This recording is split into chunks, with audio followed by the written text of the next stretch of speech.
काल मला एका मित्रांचा फोन आला कर्वे, ते म्हणाले चल एक दिवस कुठेतरी पिकनिकला फिरून येऊया। मी पण तयार झालो। त्यांना ठिकाणं माहिती होती। ते म्हणाले भातसा धरणाला भेट देऊया।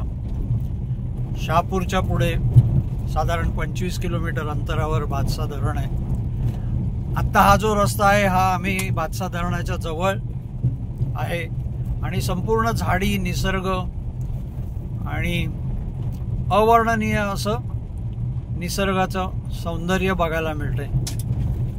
शहरी धकाधकीच्या जीवनातून शांत रम्य परिसर बघायला मिळतोय आणि हे ठिकाण अवघं 70 किलोमीटर मुंबईपासून आहे।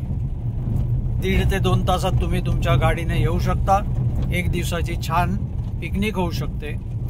आणि आता मी गाडीत बसलोय आणि माझे मित्र श्रीयुत कर्वे गाडी चालवत आहेत आणि आम्ही त्या निसर्गाचा आस्वाद घेतोय। आणि ही माहिती मला तुमच्यापर्यंत पोहोचवायला आवडते, यासाठी हा एक छोटासा व्हिडिओ। धन्यवाद। संजय पराडकर।